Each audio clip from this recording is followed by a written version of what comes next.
So we finally have a skateboarding anime. It's about time. We already have figure skating, ballroom dancing, and even a cricket anime. But no skateboarding? Skateboarding is probably the most anime sport in existence. Of course that, and professional wrestling. Have you seen skateboarding videos? They start by stating something borderline impossible, then following up with a montage of them face-planting on concrete for 5 minutes. Several sunsets later, they finally achieve their goal. If that's not an anime training montage, then I don't know what is. Skate the Infinity follows Langa and Reki, two high school students who bond over street skating. For Reki, skating appears to be what gives his life meaning. Not only has he been inseparable from his board for much of his life, but he also builds his own decks in his garage. Langa is a skilled snowboarder who just moved to Japan from Canada and begins transitioning his snowboarding skills over to the streets. The plot unfolds as the two of them get mixed up in dangerous underground mountain races against psychopaths on wheels. The story is essentially a tournament that orbits around Reki and Langa's friendship. There are numerous side characters, but their overall significance is minimal, of course with the exception of the main antagonist, Adam. When you think of skateboarding competitions, what comes to mind first? Races or tricks? According to Google Trends, the overwhelming majority of the world prefers to see skateboarding tricks instead of races. For whatever reason, they decided to primarily focus on skateboarding races, and tricks are predominantly depicted as practical means of overcoming obstacles mid-race. That's not to say the skating was bad by any means. Some of these races turned out to be pretty exciting considering how skaters interact with their environments, grinding down rails, using trees to alter their momentum, or even taking shortcuts by jumping off ledges. If you happen to be part of the minority of people who prefer to see skaters race, you must be in luck, right? Maybe. It's like I said earlier, the skating orbits around Reki and Langa's friendship. That's the main focal point. Skating is just the catalyst, similar to how track and field was just the catalyst for the romance in the anime Suzuka, which is fine. If it were titled something like Track and Field Forever, then it might be a bit misleading. In regards to Skate the Infinity, Infinity just wasn't enough. Personally, I think its title was a little misleading. Speaking of romance, Skate the Infinity is basically a gay romance. Now, that's fine if that's what you want to see, but I think most people watch Skate the Infinity for the skating.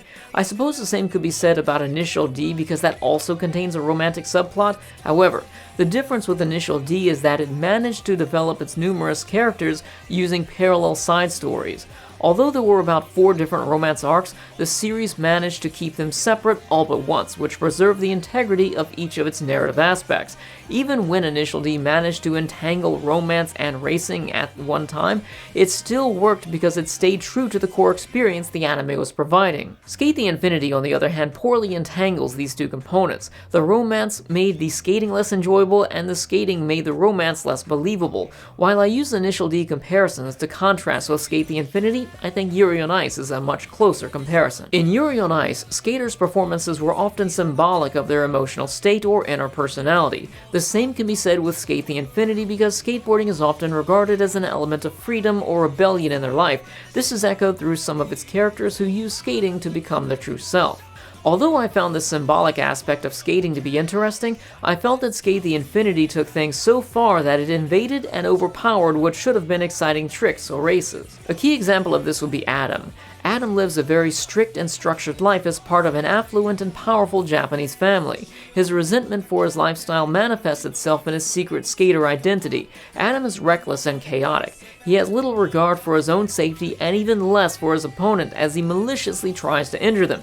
Adam is also gay, and he sees fit to make numerous unwanted sexual advances against his opponent while skating. I think they pushed the envelope a little too far with Adam, especially considering it's the only skateboarding anime. Who are they competing against? I love the idea of Adam's rebellious persona that allows him to be himself, but what skating is forced to become in order for him to make such blatant displays diminishes its enjoyment by dissolving the viewer's suspension of disbelief. How am I supposed to enjoy the excitement of skaters participating in deadly races when they can perform such feats as dancing with each other on their boards, having long conversations while skating in reverse, or taking U-turns on a downhill slope and somehow ascending with the same amount of speed as if inertia doesn't exist? I know it's anime and it doesn't have to be realistic, but I find anime to be most enjoyable when it's realistic with a sprinkling of fantasy, or when they consistently disregard realism from the very beginning. Sk8 the Infinity attempts to straddle between realism and fantasy, and in my opinion, they failed, which is a shame because I was in love with the first few episodes. Take a look at how well the scene is animated.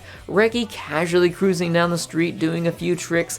I'm no skater, but this is what skating looks like to me. Additionally, some of the early scenes were animated so well that they could have been rotoscoped from a live performer. I also enjoyed watching Langa learn to skate because, again, this is what skating looks like. If the entire series are like this, then I would have enjoyed it so much more. Instead, we have skaters throwing fireworks at each other, we have transforming robot boards with talking AI, and of course, the rapey matador Adam. If this were more along the lines of Air Gear, then it might not have been a problem. I enjoyed Air Gear because from the very beginning they explained the rollerblades were special, so the viewers disregarded the expectation of realism in episode 1. Furthermore, there was just something off about the high-speed animation at times. It may be due to the contrast between the anime characters and the CG backgrounds moving so quickly, but sometimes it felt like they just weren't connected to the ground. Aside from the initial skating animations, the characters are probably my second favorite part. Well, 3 of them anyways. I wanted to like Adam because I think his story had potential, but his execution left much to be desired.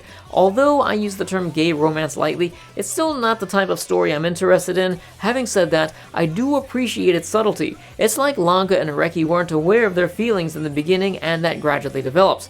I guess that's considered a spoiler, or maybe I was just totally oblivious to the obvious. What do you guys think? Either way, I think it's important information that people would want to know before watching. Unfortunately, the subtlety Langa and Reki established was ruined by Adam blatantly running around treating the skating competition like his own personal reality dating show.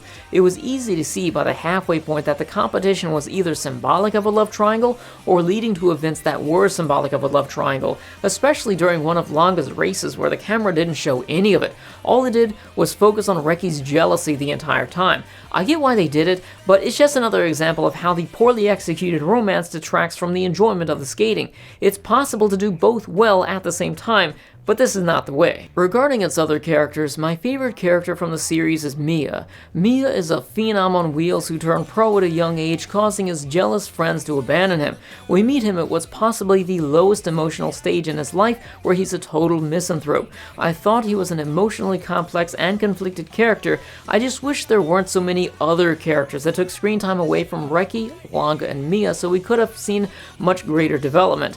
It felt like they had a quota of characters to hit, and they stopped trying after 3 because I don't see much reason for half of them to exist as anything more than a background character due to their one-note personalities. Seriously, the rest of the characters, minus Adam and his butler, offer virtually nothing to the plot. I thought the overall direction of this anime was interesting due to how inconsistently enjoyable it was in every aspect, so I decided to take a look at the cast. The anime script is written by Ichiro Oukochi, who also wrote the script for Plasmatize and Devilman Crybaby, and is partially credited for being the original creator of Code Geass. It's directed by Hiroko Utsumi, who also directed Free and Banana Fish. I've never seen Free or Banana Fish, but I do like Plasmatize, Code Geass, and Devilman Crybaby. I know it takes like 50 people to make an anime, but when I have a problem with the story, then I look to the writer, the director, and the original creator. But in this case, it's an anime original. Needless to say, I expected better, and I was disappointed. It feels like much of the anime's potential was hindered by its premise of having a snowboarder become a skateboarder, because his natural instincts to use a longboarder instantly disqualifies the skate park as a potential venue. If it was up to me, and I had to stick to the skateboard races, I just used the countless high-speed longboarding videos readily available on YouTube as inspiration. These dudes fly down hills and jerk around corners at amazing speeds. On occasion, they even have to dodge cars. It's both realistic and exciting, plus Japan is probably filled with roads just like that. Overall, I've wanted a skateboarding anime for such a long time, and I felt like this was just a tease. I hope to see more, but for right now, this is all we have. I give Sk8 the Infinity a 6.5 out of 10. For me, anything that's a 6 is enjoyable, but for one reason. Due to its inconsistency, I enjoyed the anime for what felt like 2 half reasons. If anything I said or showed in this review sounds interesting, then I recommend checking it out. If not, then try some of these recommendations. Starting off, we have Air Gear. If you like the exaggerated, physics-defying feats featured in Sk8 the Infinity, then you'll love this. My only complaint is that it becomes a fighting anime halfway through. Next up is Initial D. I'm recommending this due to the competitive sport, speed, slice of life, and romance similarities shared between both anime. I know it's long, but not every season is mandatory. Lastly, if you like the Reki and Manga dynamic, then I recommend Yuri on Ice. It's not in my top 50, but it's the only anime that I've seen that was similar in that regard. If you want to hear more about any of these, then I've uploaded spoiler-free reviews of them all, though my Air Gear review is from 2012. Have you seen Sk8 the Infinity? Let me know your thoughts in the comments section below. Please share this video with friends so they can be informed without being spoiled. I'll see you next time with my review of 8 The Mess Team, and I'm actually doing it this time.